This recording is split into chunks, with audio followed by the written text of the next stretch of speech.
தெரிக்க விடலாமா? அவ ஓடி ஒளிர ஆள் இல்ல, ஏடி அடிக்கிற ஆள். தயாரிப்பாளர்களிடம் வாய்ப்பு தேடிச் செல்கிறார் அந்த துடிப்பு மிகு வாலிபன். என்ன மாமு, நீ வேற நம்மள வர்ற, நான் உன்னையே நம்பி வந்திருக்கேன். என் லைஃபே இப்போ உன் கையில தான் இருக்கு. ஆள் நல்லாதான்ப்பா இருக்கா, ஆனா உன் வாய்ஸ் தான் சரியில்லை. புறக்கணித்தனர். டப்பிங் வாய்ஸில் மட்டுமே நடிக்க வாய்ப்பு கிடைத்தது. மனம் தளரவில்லை, உருண்டு புரண்டு அளவில்லை. கொஞ்சம் கொஞ்சமாக வாய்ப்பை பயன்படுத்தி தக்க தருணத்தில் சிக்ஸர் அடித்தார்.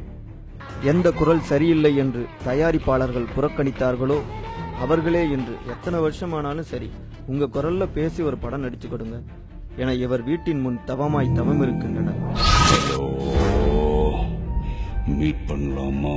ஆம், தமிழகத்தின் வசீகர குரலாகவும் ரசிகர்களை உசுப்பிவிடும் கம்பீர குரலாகவும் என்ன நான் சொல்றது? இன்று பட்டி தொட்டி எங்கும் தெரிக்க விடலாமா என தாரை தப்பட்டையாய் தெரித்துக் கொண்டிருக்கும் அந்த குரல் தலையாக உயர்ந்து நிற்கும் அஜித்தின் குரல். சரித்திரத்தை ஒரு நிமிஷம் பாருங்க.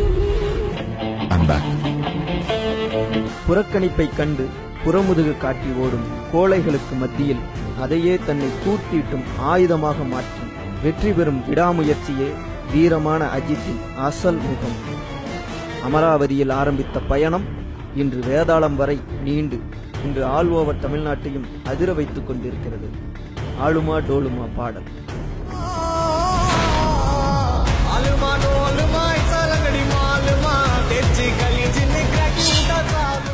சாதாரண குடும்பத்தில் பிறந்த தல தமிழர் நெஞ்சங்களை கொள்ளையடித்திருக்கிறார். சாதி மத அடையாளங்களுக்குள் நின்று கொண்டு காரியம் சாதிப்பவர்களுக்கு மத்தியில் மனுஷனை மனுஷனா மதிக்கணுங்கிறது தான் நம்ம தலையோட பாலிசி. 6 வயது சோறு குழைக்கிற விவசாயிகளோட பயத்தில் அடிக்க ஆரம்பிச்சிட்டேன்.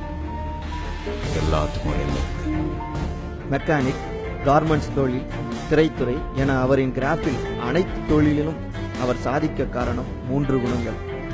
1 விடாமுயற்சி, மற்றொன்று நேர்மை, 3 உழைப்பவர்களை மதிப்பது. முடியாது என்ற சொல்லே வீரனின் அகராதியில் கிடையாது என்றே எதையும் முடித்து காட்டும் சாகசக்காரர் Ajith. Bike race, car race என அஜித் செய்த சாகசங்களுக்கு பலன்தான் அவர் முதுகுத்தண்டில் ஏற்பட்டிருக்கும் பல்வேறு அறுவை சிகிச்சைகள். நம்ம அஜித்தோட அட்டகாசமான ஆட்டிடியூட் என்னன்னா, எல்லாரும் பெருசா நினைச்சிட்டு இருக்க விஷயத்த சாதாரணமா கடந்து போவாரு. தன்னோட உடம்புல ஏற்பட்ட காயத்தை கூட அப்படிதான் கடந்து போனாரு. அதுதான் அஜித். ஆசை, காதல் கோட்டை, காதல் மன்னன் என மெல்லிய நாயகனிலிருந்து ஆக்சனுக்கு கீரை மாற்றி தனது வண்டியை முறுக்கினார். அமர்க்களமாய் பற்ற வைத்த அந்த வெற்றி பொறி தீனாவில் தலை எனும் தீப்பந்தமாக ஜொலிக்கத் தொடங்கியது. கோர்ட்டு பக்கம் ஒண்ணு பார்த்தேன். உடம்புல கை இருக்கும், கால் இருக்கும், மூக்கு இருக்கும், மொழி இருக்கும், ஆனா உயிர் இருக்காது. இடையில் ஜி, ஜனா, ஆஞ்சநேயா, ஆழ்வார் என அடி விழுந்தது. முடிந்துவிட்டார், தோற்றுவிட்டார் என எக்காலமிட்டனர் துரோகிகள். தோல்விகளைக் கண்டு தொட்டாச்சிலிங்கி என துவண்டு விடவில்லை. நடக்க மட்டுமே தெரியும், கண்ணாடி கலட்டி மாட்ட மட்டுமே தெரியும், நரைத்த முடியும் வந்துவிட்டது என விமர்சித்தவர்களுக்கு அந்த நடையையும் கண்ணாடி போடுவதும் நரைத்த முடியுமே ஸ்டைலாக மாற்றினார். இன்று தீம் மியூசிக்கோடு சால்ட் அண்ட் பெப்பர் லுக்கில் சிங்கப்பல் புன்னகையோடு அவர் நடக்கும் நடைக்கு திரையரங்கை கடந்தும் அடிக்கும் விசில் சத்தம் சாட்சி. சின்னதாக இருந்தாலும் விதைக்கு தெரியும் நான் ஓங்கி வளரும் ஆலமரம் என்று. அப்படி துரோகிகளுக்கு வெற்றியின் மூலமே பதிலடி தந்த ஆலமரம் அஜித்.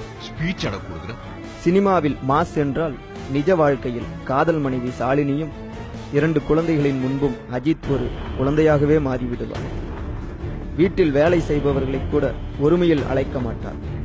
சிறியவர் பெரியவர் யார் வீட்டிற்கு வந்தாலும் எழுந்து நின்று வரவேற்றும் விடைபெறும் போது வாசல் வரை சென்று வழி அனுப்புவதும் அஜித் என்றும் செய்ய தவறாத நல்ல பழக்கங்கள். சக நடிகர்களை வீட்டிற்கு அழைத்து பிரியாணி சமைத்து தருவது மட்டுமல்ல, வீட்டில் பணிபுரியும் தொழிலாளர்கள் அனைவருக்கும் மணக்க மணக்க பிரியாணி செய்து இவரே பரிமாறி அசத்துவதும் இவரின் தனி ஸ்டைல்தான். தான் செய்யும் உதவிகளை விளம்பரப்படுத்தாத எளிமையானவர். ஒருமுறை தன்னுடன் பணிபுரியும் பணியாளரின் குழந்தைக்கு உடல்நிலை சரியில்லாமல் போக தன் காரிலேயே அழைத்துக் கொண்டு மருத்துவமனை சென்று சிகிச்சை கொடுத்துவிட்டு திரும்பியவர் அஜித். ஒருமுறை குஷி பாடல் வெளியீட்டில் ராஜாவின் பார்வையிலே படத்தின் போது எனக்கும் சேர்த்து அம்மா சோறு கொண்டு வந்து கொடுப்பாங்க.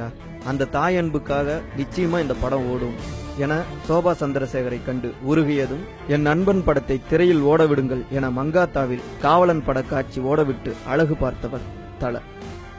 இளைய தளபதி விஜயும் அதற்கேற்ப தல படத்தை ஓப்பனாகவே பலமுறை பாராட்டியிருக்கிறார். இவர்கள் இருவரின் அன்பும் நட்புக்கு சாட்சி.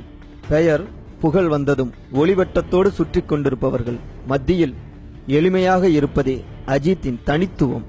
பைக் ரைடர், கார் ரேசர், புகைப்பட கலைஞர், ஹெலிகாப்டர் செய்தவர் என பன்முக ஆளுமை கொண்டவர் அஜித். வென்றவர்கள் பக்கம் ஈக்கலாக சுற்றும் போலிகளுக்கு மத்தியில் தோற்றவன் பக்கம் நிற்கும் உந்து சக்தி அஜித். அஜித் என்றால் மாஸ்.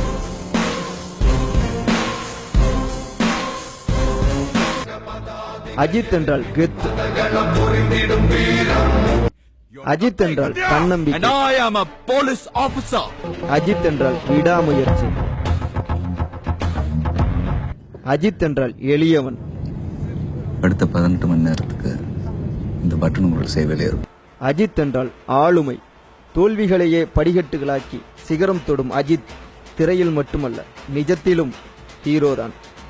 ஆம், அஜித் வெறும் 3 எழுத்து அல்ல, தமிழகத்தின் தவிர்க்க முடியாத தலையெழுத்து.